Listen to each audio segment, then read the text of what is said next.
Oke. Untuk pagi kali ini kita akan belajar pada mata kuliah statistika struktur dengan pokok bahasan konsep keseimbangan ya pada pertemuan keempat ini. Pokok bahasan berikutnya yaitu konsep keseimbangan. Oke ya. Apa itu konsep keseimbangan? Yaitu suatu partikel dalam keadaan seimbang itu apabila resultan semua gaya yang bekerja pada partikel itu sama dengan nol.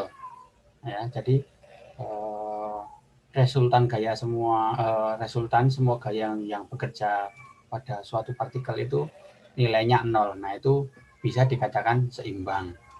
Ya. Kemudian jika pada suatu partikel diberi dua gaya yang sama besarnya, nah ini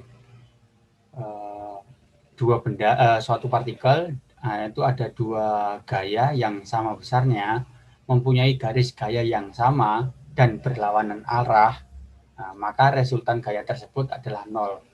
Nah, hal tersebut menunjukkan bahwa partikel itu dalam keadaan seimbang. Jadi apabila satu partikel kemudian ada dua buah gaya,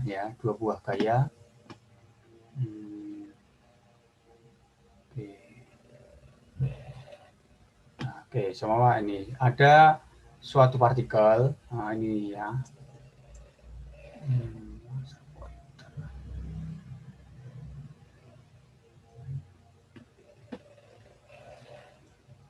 Nah,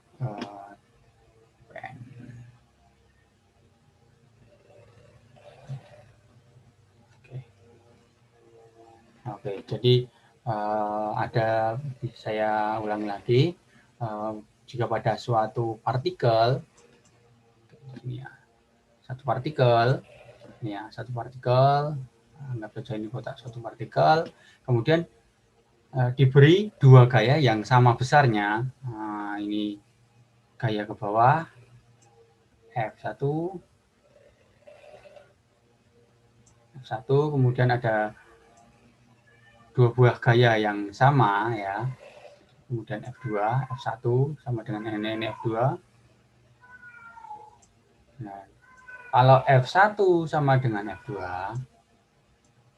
oke ya, ini arahnya berlawanan, maka resultan gaya tersebut adalah nol. Nah, hal ini menunjukkan bahwa partikel ini terjadi dalam keadaan seimbang karena F1 sama dengan F2, di mana F1 arahnya ke bawah dan F2 arahnya ke atas.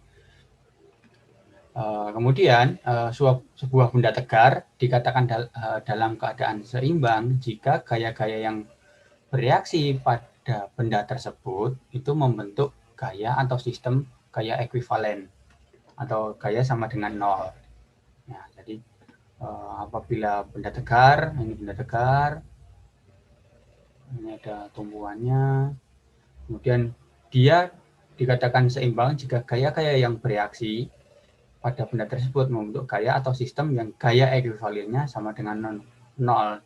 Apabila di sini ada gaya, maka di sini juga harus ada gaya. Atau di sini juga ada gaya. Tumbuhan. Oke. Nah, kalau di sini ada tumbuhan,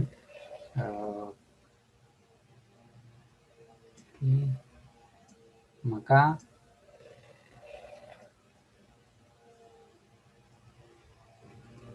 di sini ya, ini ada gaya juga. Di mana gaya besarnya gaya yang ke bawah ini ya, ini nanti akan sama dengan gaya yang ke atas, dua ke atas ini. Jadi jumlah gaya ini sama dengan gaya yang bawah. Jadi F. Semua ini F1, ini F2, ini F3, berarti sama nanti F1 sama dengan F2 ditambah F3. Gitu. Nah, ini pada benda tegar. Dia dikatakan seimbang apabila gaya yang bereaksi pada benda tersebut itu sama dengan nol. Kemudian sistem tidak mempunyai resultan gaya dan resultan couple. Oke. Selanjutnya, syarat yang perlu dan cukup untuk keseimbangan suatu benda tegar secara analitis, ya tadi sudah saya sudah gambarkan bahwa jumlah gaya arah X, tadi arah X ya, tadi arah X dan Y ya, tadi yang tadi itu arah Y, tadi jumlah gaya arah X itu sama dengan 0, yaitu sigma Fx sama dengan 0. Kemudian yang kedua, jumlah gaya arah Y itu sama dengan 0. Sigma Fy itu nanti sama dengan 0. Kemudian untuk yang ketiga, jumlah momen sama dengan 0, yaitu sigma M sama dengan 0. Nah, dari persamaan tersebut dapat dikatakan bahwa benda tidak bergerak dalam arah translasi atau arah rotasi. Jadi dia tidak, semua ini benda tegar, dia tidak ke arah Y, tidak ke arah X, dan juga tidak ke arah berputar rotasi. Jadi dia diam. Jadi ini sigma F X, ini X sama dengan 0, ini Y sama dengan 0, ini momen sama dengan 0. Jadi benda itu dikatakan diam. Kemudian jika ditinjau dari hukum 3 Newton, maka keseimbangan terjadi jika gaya aksi mendapatkan reaksi yang besarnya sama dengan gaya aksi, tetapi arahnya saling berlawanan. Nah, seperti yang tadi ketika dia ada benda tegar, ini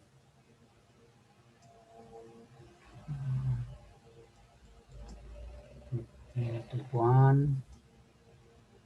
Nah, ketika ada gaya aksi F1,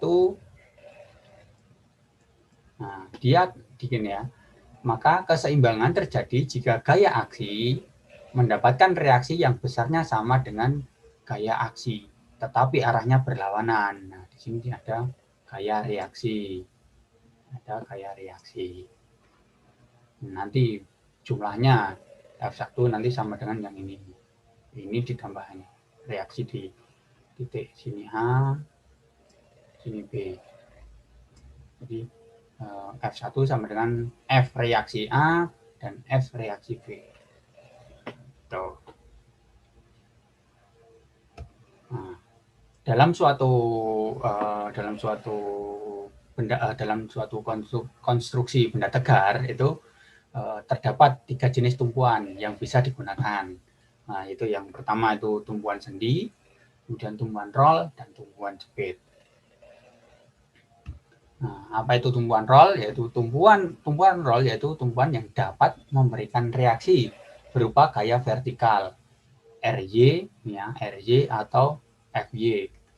Nah, dia tidak bisa tidak menerima gaya horizontal atau Fx karena kenapa? Karena tumpuan roll ini dia bisa bergerak ke kanan dan ke kiri. Ya, karena roll. Jadi dia karena dia bergerak ke kanan dan ke kiri atau ke arah X, maka dia tidak dapat menerima gaya reaksi dari arah horizontal atau Fx. Jadi hanya dapat menerima reaksi berupa gaya vertikal atau RY. Kemudian tidak menerima momen, dan jika diberi gaya horizontal, nah ini akan bergerak atau menggelinding karena sifat roll. Jadi dia apabila ada gaya ke sana, maka dia akan menggelinding ke kiri. Gitu ya. Nah, ini untuk penggambaran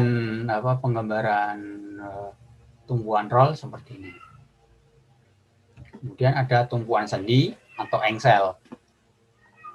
Nah, tumpuan engsel ini mempunyai dua reaksi gaya, yaitu Rx dan Rj. Ya, gaya vertikal dan gaya horizontal. Jadi gaya reaksi Y dan gaya reaksi X. Tidak dapat menerima momen. Dan jika diberi beban momen, maka sifat sendi akan berputar. Dia akan berputar karena dia tidak dapat menerima momen gitu ya. Oke, kemudian untuk cara penggambarannya seperti ini. Nah, untuk yang berikutnya yaitu tumpuan jepit. Nah, untuk tumpuan jepit ini dia dapat menerima semua reaksi, baik itu gaya vertikal RY, gaya horizontal itu RX, kemudian momen. Dijepit, nah ini ya, mengapa demikian? Karena dijepit ini berarti dianggap tidak ada gerakan sama sekali. Jadi seperti benda kemudian dijepit di ragum, nah itu dia tidak bisa bergerak sama sekali karena dia sudah dijepit dengan kuat. Jadi dia menerima reaksinya itu reaksi momen, reaksi vertikal, kemudian reaksi horizontal. Tuh. Oke, nah beban atau muatan. Di sini ketika pada benda tegar nanti akan ada yang namanya beban. Nah, itu beban atau itu merupakan aksi atau gaya atau beban yang mengenai struktur. Ini strukturnya. Nah, itu yang dikatakan beban itu ya ini ya. Aksi, gaya atau beban yang mengenai struktur. Nah, ini dikatakan beban. Beban dapat dibedakan menjadi beberapa jenis berdasarkan cara kerja dari beban tersebut. Yang pertama itu beban titik atau beban terpusat. Nah, beban terpusat atau beban titik yaitu beban yang mengenai struktur hanya pada satu titik tertentu secara terpusat. Nah, contohnya ini beban terpusat di titik B, kemudian beban terpusat di titik C. Nah, ada lagi di sini beban terpusat di titik sini. Ini beban terpusat. Ya. Nah, kalau ini beban dari atas, ini beban ke bawah tarik. Kalau ini beban tekan, ini beban tarik.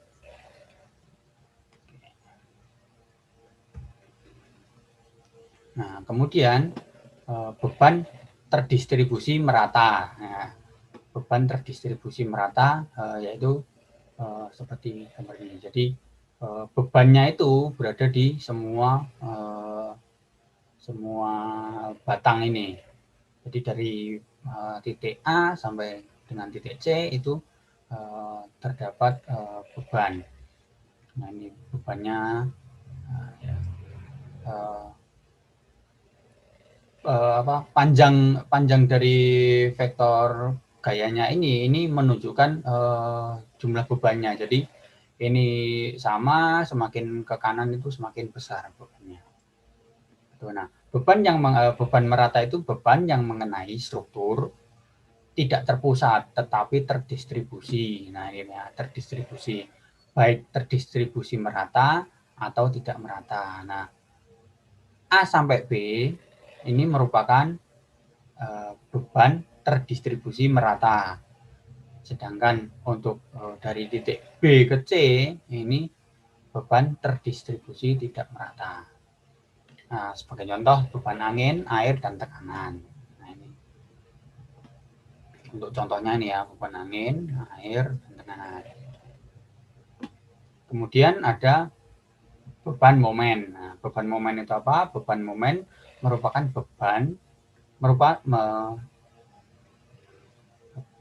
beban, yaitu beban titik pada konstruksi yang menimbulkan momen. Momen itu ya, jadi ketika dia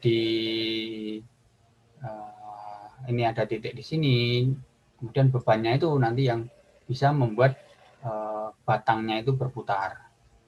Nah, itu berputar atau menimbulkan momen. Ini M. Nah, jadi merupakan beban titik pada konstruksi menimbulkan momen atau momen yang memang diterima oleh konstruksi seperti momen puntir atau torsi pada poros transmisi. Nah, ini poros transmisi. Dia ada beban momennya karena ada perputaran porosnya, perputaran roda giginya ini. Jadi dia mendapatkan momen puntir. Nah, kemudian dalam konstruksi mekanika teknik yang sesungguhnya beban yang dialami oleh struktur itu merupakan beban gabungan. Jadi tidak ada beban yang berdiri sendiri. Jadi pasti ada beban gabungan. Misalnya pada sebuah jembatan, nah, jembatan itu mengalami beban titik, beban bergerak, beban terbagi merata, beban angin, dan masih banyak lagi. Ya, jadi untuk konstruksi jembatan itu memiliki beban titik, kemudian mengalami beban bergerak. Itu ketika ada mobil bergerak itu dia juga beban bergerak, kemudian beban terbagi rata itu apabila terjadi kemacetan di atas jembatan itu dia mendapatkan beban merata, kemudian beban angin ini karena adanya hembusan angin dan yang lainnya. Kemudian semua beban itu harus dihitung dan menjadi komponen aksi. Nah, kemudian dari aksi ini kemudian diteruskan ke tumpuan atau peletakan. Nah, jadi tumpuan tadi itu dia menerima beban terusan dari beban aksi, komponen aksi. Kemudian di mana tumpuan itu akan mendapatkan reaksi. Jadi aksinya itu berada di bebannya di benda tegaknya, seumpama ini bendanya, ini tumpuannya tadi, nah ini aksinya. Nah itu kemudian diteruskan ke tumpuan untuk menerima beban reaksi. Nah, jadi dan besarnya reaksi ini itu sama dengan beban aksi yang diterima. Sehingga dari konsep kesetimbangan itu akan terpenuhi di mana beban aksi itu sama dengan beban reaksi. Ini merupakan konsep dari kesetimbangan. Jadi di mana kesetimbangan itu merupakan apabila beban atau gaya aksi sama dengan gaya reaksi atau gaya reaksi sama dengan gaya aksi. Berikutnya, fokus dalam statika struktur. Nah, fokus dalam statika struktur ini adalah statika tertentu. Bahwa persoalan yang dipelajari dapat diselesaikan hanya dengan menggunakan 3 persamaan keseimbangan statik. Nah, jadi untuk statika struktur ini nanti menggunakan konsep 3 persamaan keseimbangan statik, yaitu sigma Fx sama dengan 0, kemudian sigma Fy sama dengan 0, dan sigma momen sama dengan 0. Ya, jika persamaan tidak dapat diselesaikan dengan 3 persamaan tersebut dan membutuhkan lebih banyak persamaan, maka disebut dengan statika tak tentu. Oke. Nah, namun kita masih di statika statis tentu.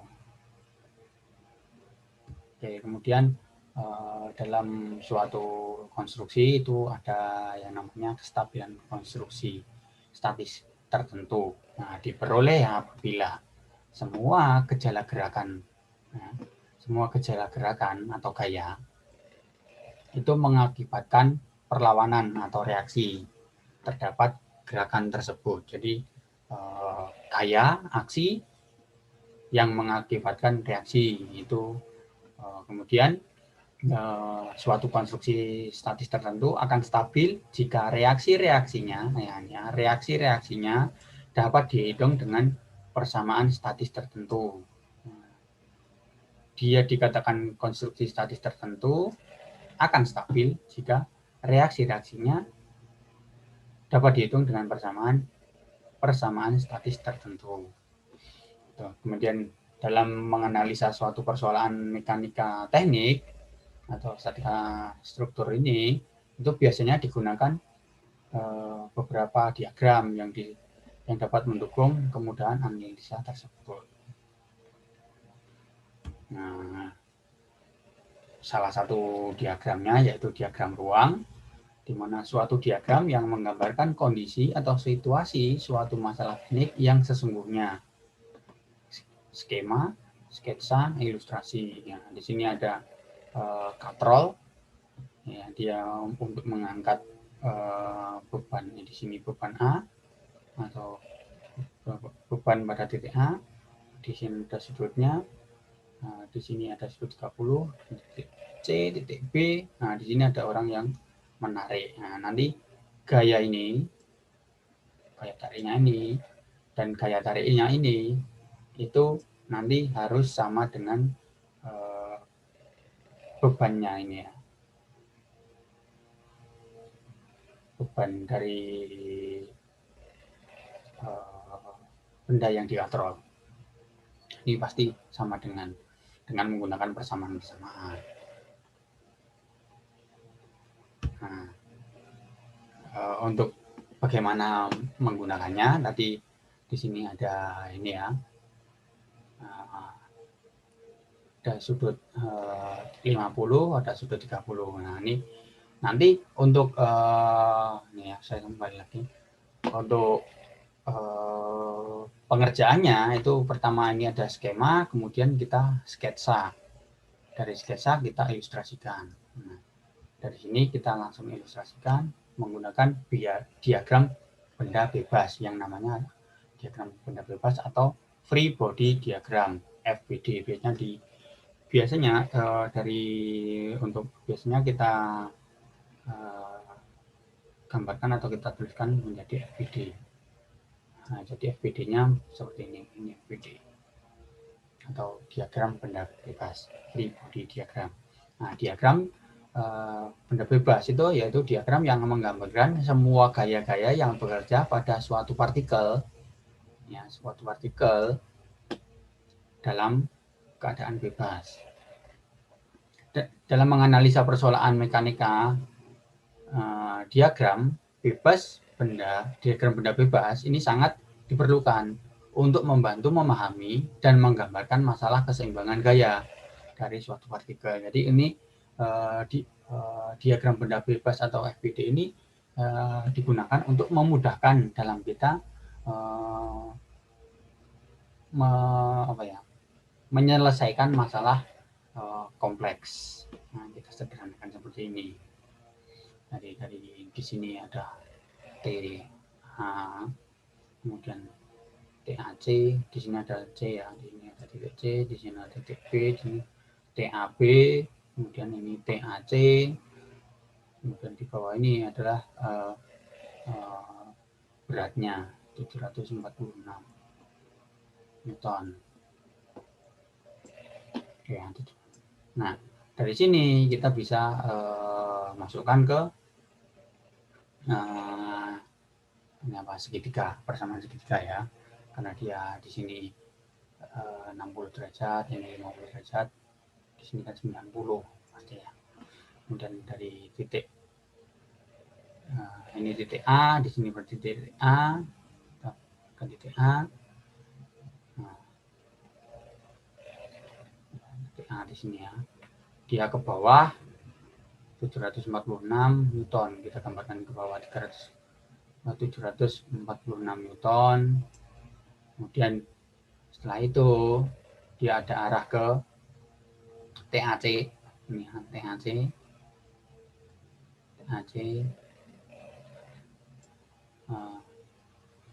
kita gambarkan ke sana itu dengan sudut 60 derajat.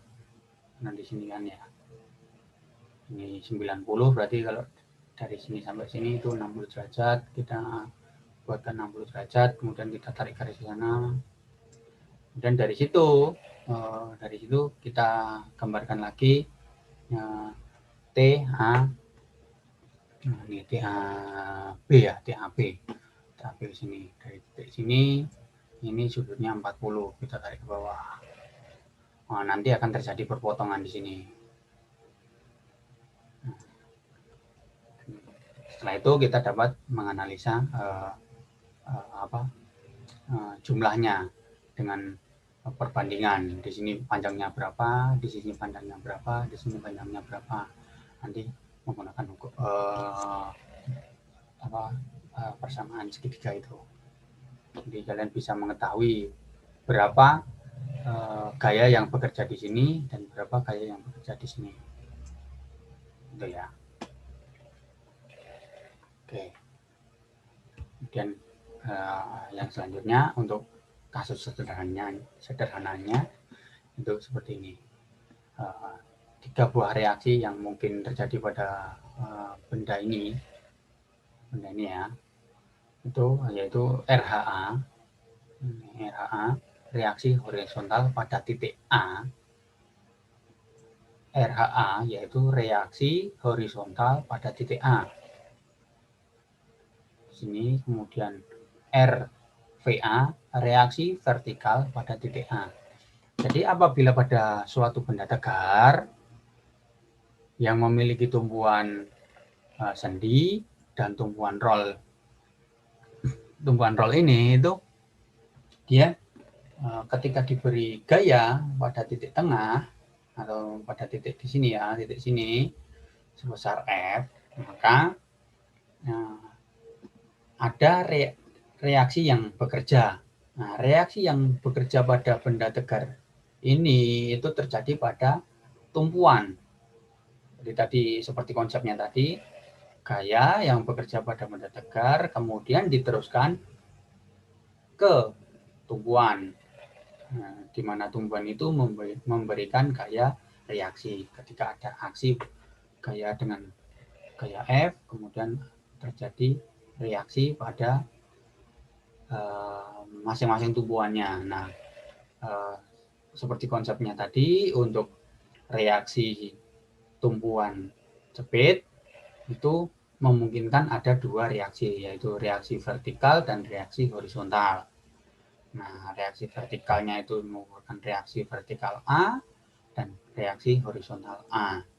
Nah, di mana gaya reaksinya itu berlawanan dengan gaya aksi.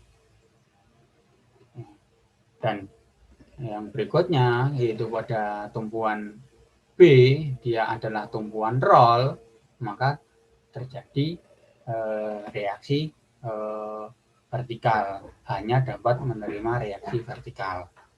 Jadi RBB. Nah, kemudian langkah selanjutnya kita anggap A dan batang A dan sampai B itu sebagai free body diagram atau free body diagram atau benda bebasnya. Benda bebasnya adalah ini A dan B sampai B, ini adalah bendanya. Nah, syarat keseimbangan. Nah, untuk mengetahui keseimbangan dari benda bebasnya ini itu yang pertama kan ABC ya. Yang pertama atau A yaitu sigma Fx sama dengan 0. Nah, kemudian kita uraikan gaya apa saja yang terdapat dalam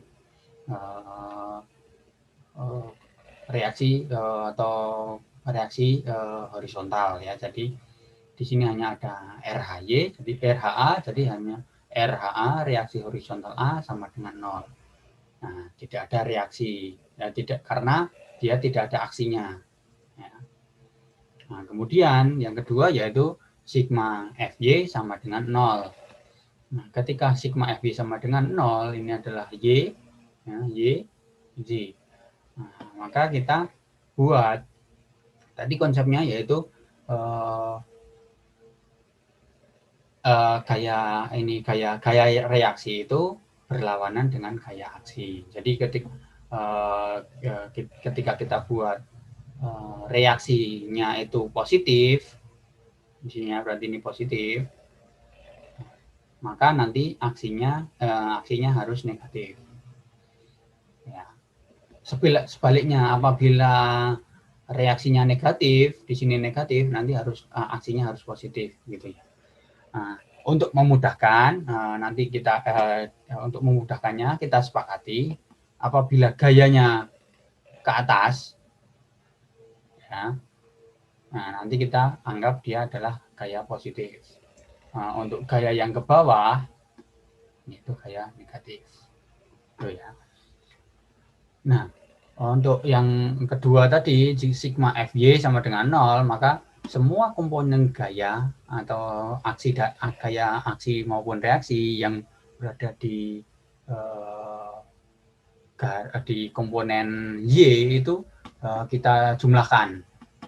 Nah, di sini ke atas RVA ditambah RVB, ini ya, ditambah RVB dikurangi F itu harus sama dengan 0. Ini harus sama dengan 0. Kemudian yang ketiga, yaitu sigma momen A. Nah, ini sigma momen A karena dia jepit, kita asumsikan di sini nanti sigma momen A sama dengan 0. Nah, untuk menghitung momen, nah tadi konsep momen itu di mana gaya yang bekerja dan bisa menghasilkan reaksi benda itu berputar. Nah, jadi kita asumsikan ketika sigma MA sama dengan 0, maka kita asumsikan di sini itu kita jepit. Nah, kita jepit di sini dan ini kita anggap bukan tumpuan. Jadi yang kita lihat hanya gaya-gayanya saja. Nah, ketika di sini kita jepit, berarti yang berubah yaitu si F, karena momen itu gaya kali jarak. Nah, ketika ada gaya dan jarak, maka dia akan berubah menjadi momen. Nah, di sini maka karena sigma momen A harus sama dengan 0, maka di sini dianggap diam, maka F di sini ini dikali A, gaya kali jarak. Nah, kemudian karena ini ke bawah positif, kemudian ini kita anggap, nah, untuk momen, nah oke, tadi untuk gaya itu ke atas. Oke ya, gaya ke atas itu positif, gaya ke bawah itu negatif. Nah, untuk momen ketika dia menghasilkan putaran searah jarum jam, ya, searah jarum jam, maka dia adalah positif. Nah, apabila dia berlawanan jarum jam, maka dia negatif. Nah, seperti ini. Di sini kita jepit, kemudian ini ada F kali A, dan dia berputar ke sana. Nah, maka dia positif. Jadi ini positif. F dikali A. Kemudian yang R PB itu dia berputar ke berlawanan jarum jam. Jadi dia menjadi negatif. Nih ya, negatif. RVB dikali, jadi gaya dikalikan jaraknya L. Nah, dia harus sama dengan 0. Gitu ya. Oke, nah untuk nilainya RVB ini ya sama dengan ini tinggal dipindah ke sana, nanti dilakukan perkalian. Jadi ketika RVB sama dengan F dikali A dibagi L. Kemudian atau A dibagi L dikalikan F. Untuk nilainya RFB. Nah, begitu sebaliknya untuk poin D, yaitu sigma momen B. Nah, ketika sigma momen B, maka yang kita asumsikan dijepit yaitu di titik B. Nah, itu harus sama dengan 0. Nah, FBA kemudian dikurangi RVB, ya ini RVA dikalikan L sama dengan 0. Dia harus sama dengan 0 juga. Oke, gitu.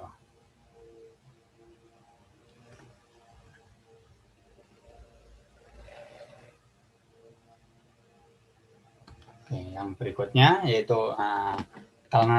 kalau tadi itu gayanya satu, ya hanya satu saja gaya. Kemudian ini ada dua gaya. Nah, konsepnya sama, pasti sigma MA, sigma MA sama dengan 0, sigma MB sama dengan 0, sigma FY sama dengan 0, dan sigma FX sama dengan 0. Nah, gitu. untuk pengecekan hasil perhitungan. Jadi ini adalah konsep awal atau konsep pattern-nya untuk menentukan dia apakah untuk mengetahui menghitung keseimbangannya itu harus ini. Jadi harus menghitung sigma MA sama dengan 0, sigma MB sama dengan 0, sigma FY sama dengan 0, dan sigma FX sama dengan 0. Tuh. Nah, sampai di sini ada yang ditanyakan?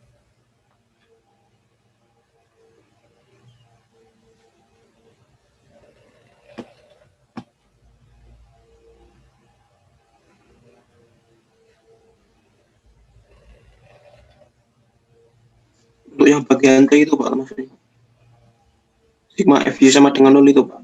Ya. Tadi kan ada sigma FY sama dengan 0. Ya. Untuk pengecekan hasil perhitungan maksudnya gimana Pak? Maaf tidak begitu jelas. Yang share screen ada sigma FY sama dengan 0. Ya. Itu kan dalam kurung untuk pengecekan hasil perhitungan itu Pak. Maksudnya gimana itu Pak? Oh ya, gini. Oh, ini ya. Jadi ini ya, yang C ini ya. Nah, sigma FY sama dengan 0 untuk pengecekan hasil perhitungannya. Nah, kenapa untuk pengecekan hasil perhitungannya? Ini maksudnya karena di FY-nya ini ya, Y ya, di sini Y pasti ya. Ini kan Y. Nah, ini Y dan ini Y. Nah, karena gaya aksinya itu berada pada komponen Y, maka dia harus diperhitungkan untuk mengecek hasilnya, hasil perhitungannya itu. Karena nanti yang dihitungkan di sini. Nah, apabila nanti di sini ada seumpama di sini ada komponen X, nah nanti di sini juga diperhitungkan untuk pengecekan hasil perhitungannya karena ada gaya pada arah X-nya, gitu.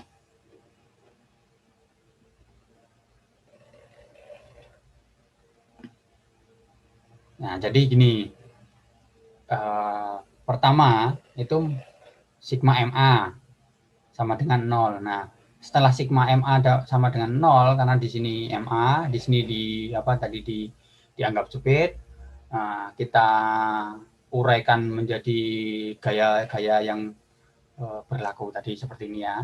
Nah, seperti ini, sigma M-nya ini ya. Oke, diuraikan. Setelah diuraikan, nanti akan diperoleh RVB. Nah, di sini RVD ya. D ini ya. D, karena di sini D. Nah, ini. Nah, RVD itu nanti akan ketemu nilainya. Oke ya. Ketemu nilainya, kemudian kita cari sigma MB sama dengan 0. Nah, kita di sini anggap cepit. Nah, nanti di sini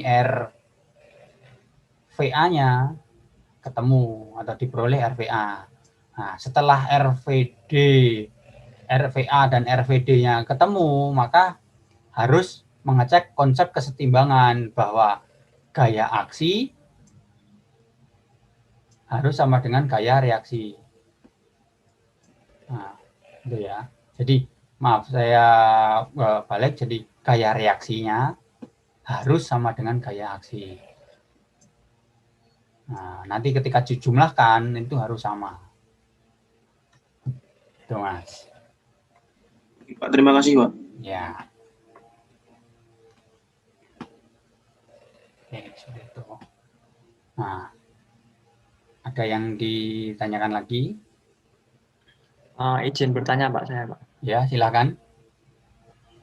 Itu tadi yang contoh sebelumnya kan yang menghitung sigma momennya kan yang gaya dari atasnya kan cuma satu Pak. Nah, kalau yang ini berarti dijumlah atau milih salah satu itu? Oke. Yang di sini kan hanya satu ya. Ya. Nah, karena yang F-nya dulu. Nah, nanti ketika di sini ada 2, itu diuraikan seperti ini ya. Diuraikan. Jadi gini, ya, sigma, bentar.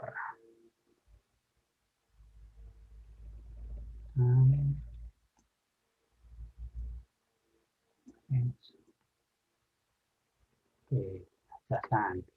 Di sini sigma MA sama dengan 0. Di sini anggap dijepit.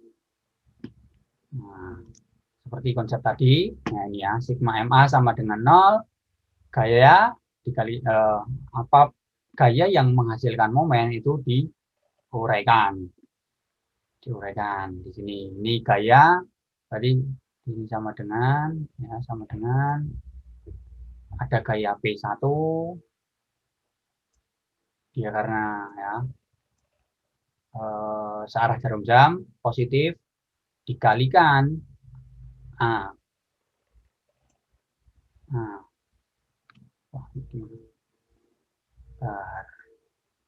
Dikalikan A.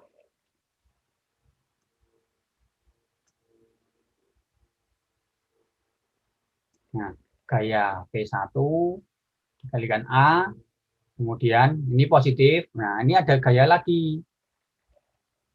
P2, berarti ditambah dia searah jarum jam, ditambah P2 dikalikan dia ada A, B, jaraknya itu ini bukan C-nya di sini, tapi C-nya di sini ya. Jadi P1 ini ya, jarak A sampai B itu adalah A, kemudian B sampai C itu adalah B. Jadi gaya kalikan jarak, jadi P1 dikalikan A, untuk P2 itu dikalikan A plus B. Jadi di sini A plus B. Oke ya. Kemudian di sini ada gaya RYD, itu dia kan karena ke atas, ini arah momennya ke sana menjadi dikurangi R Y B dikalikan yang dia panjangnya itu L. Nah, gitu. Baru setelah itu dicari nilainya. Nah, dari sini P1 dan P2 itu nanti sudah ada nilainya, sedangkan yang RYB itu belum ada nilainya. Maka RYB itu bisa diketahui. Jadi maaf, bukan RYB ya, RPB ini aja ya, ini ya, seperti ini ya, RPD. Jadi RPD sama dengan ini P1 dikali A ditambah P2 dikali A plus B dibagi dengan L. Gitu.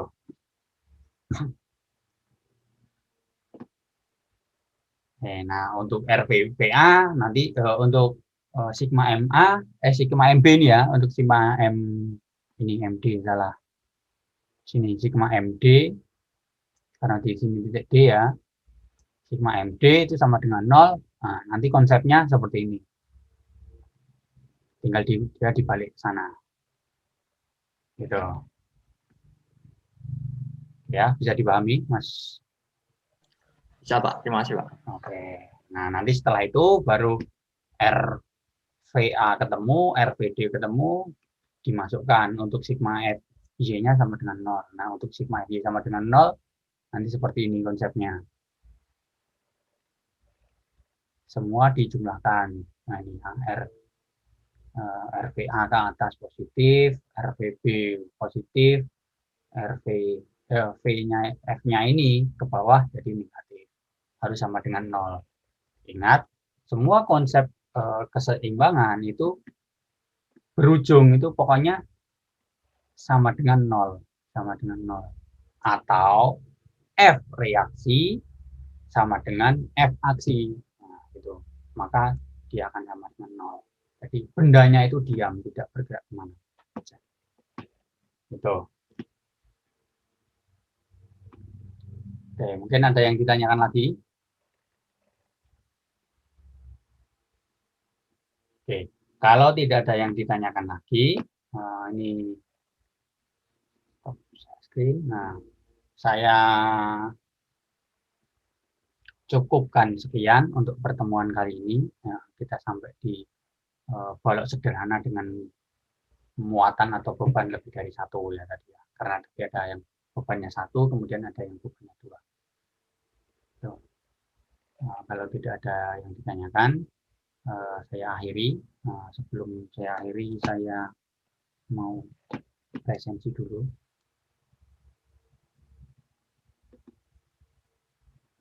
Bentar.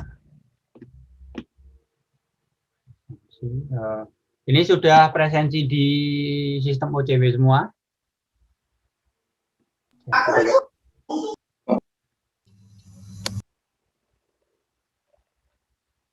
Jangan sampai lupa presensi di sistem OCW.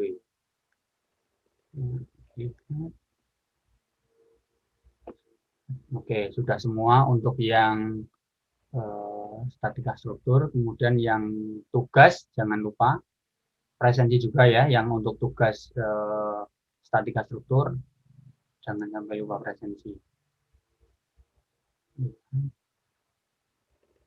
Nah, belum semuanya. Nanti baru 8 orang yang presensi di tugas statika struktur. Nah, untuk tugasnya nanti akan saya share di OCW seperti biasa. Nah, untuk tugasnya nanti akan saya share di OCW. Untuk perkuliahan kali ini saya rasa cukup.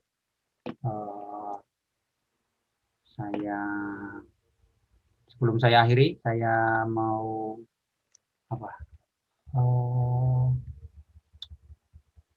presensi dulu, print screen, foto bersama dulu. Oke.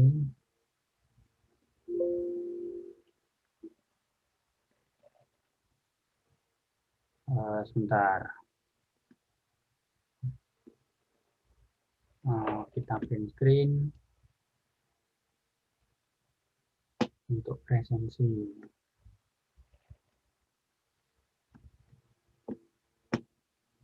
Ya.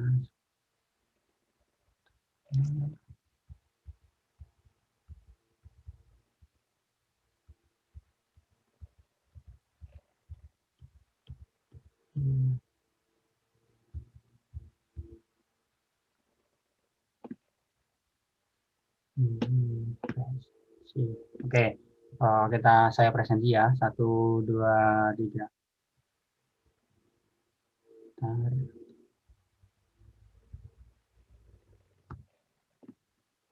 Dan slide berikutnya 1, 2, 3. Oke, sekali lagi